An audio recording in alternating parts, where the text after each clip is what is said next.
Հրապարակը գրում է. ազգային ժողովը 2 ամսով 2 նոր падգամավոր կունենա։ Մեկը ընդդիմադիր, մյուսը իշխանական։ Սահմանադրական դատարան գործողվելուց հետո Վլադիմիր Վարդանյանին ԿՊ ցուցակում կփոխարինի Գեղարքունիքի փոխմարզպետ Վահան Զարոյանը, որը հայտնի է իր հայհոյախառն եւ վիրավորական գրառումներով։ Ընդդիմադիր Թադևոս Ավետիսյանն էլ ընտրվել է մրցակցության պաշտպանության հանձնաժողովի անդամ, քանի որ նախկին անդամի Մանվել Բադալյանի պաշտոնավարման ժամկետը լրացել է։ Նրանք փոխարինի Հայաստան դաշինքով падգամավորի թեկնածու առաջադրված Ռաչուհի Միրզոյանը, որը մարքեթինգի մասնագետ է, Ռենշինում է աշխատում։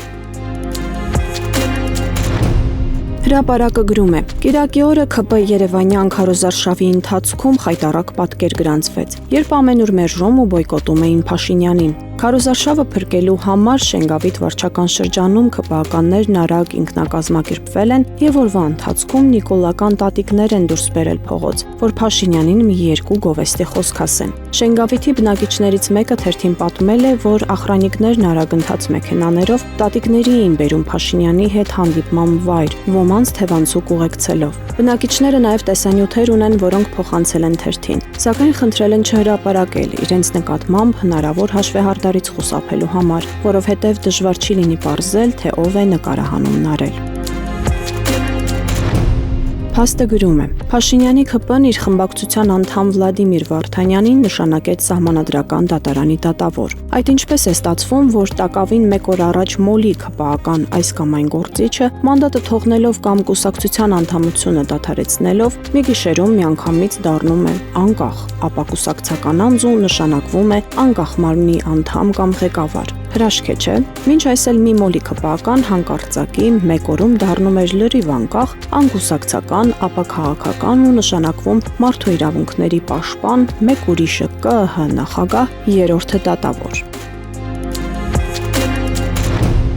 Հրապարակը գրում է. ԿՊ-ն ընտրություններին ընդառաջ նախընտրական շտաբների բացման մարաթոն է հայտարարել եւ հանրապետությունով մեկ գրասենյակներ է վարձակալում։ Պատրաստ են շատ մեծ գումարներ ծախսել, որպեսզի իրենց վերարտադրությունն ապահովեն։ Դիցուք Երևանի կենտրոնում Մաշտոցի պողոտային հարակից հատվածում շենքերի բակերից մեկում վերջերս շտաբ է բացվել, որի ղեկավարը քաղաքապետարանի մի աշխատակից է, ակտիվ ԿՊ-ական, որն իր շրջապատում գլուխ է գովել, թե մինչև ընտրությունները ամսական 10 միլիոն եւ ավելի դրամ աշխատավարձ է ստանալու։ Բայց դրա դիմաց խոստացել է որոշակի թվով ձայներ բերել, ինչը Երևանի կենտրոնի այս բարդ հատվածում բավականին խրթին հարց է, քանզի ԿՊ-ն այստեղ ձայներ չունի եւ ամենագետակից քաղաքացիներն են բնակվում կենտրոնում։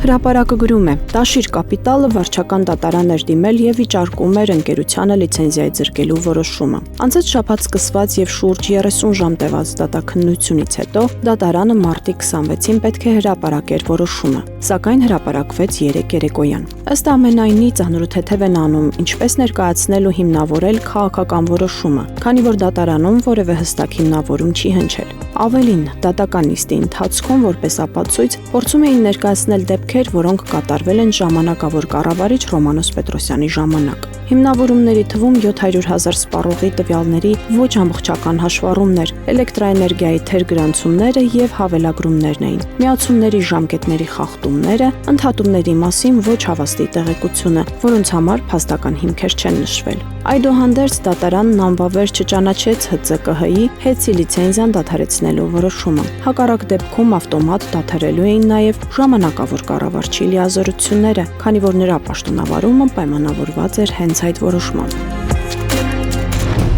Փաստը գրում է. Նիկոլ Փաշինյանը ավտոբուսում, տանը, տեսանկարահանում եւ ի ցույց է դնում ուտելու տեսարաններ։ Ընդ որում հասկանալի է, հատկապես ավտոբուսի կադրերը խիստ ցուցադրական են։ Այցերի ժամանակ ռեստորանային ճոխ կերուխումներն ի ցույց չեն դրվում։ Այս քարոզչական հնարքը նորություն չէ, ավելին բավականին հնամաշ է եւ վաղուց համարվում է պարզունակ հնարք։ Այն տարիներ առաջ օգտագործել են մի շարք քաղաքական գործիչներ։ Հիմա Փաշինյանը որոշել է կիրառել այդ հնարքը, հույսով, որ դա որոշակի շրջանակների սրտերը կհուզի։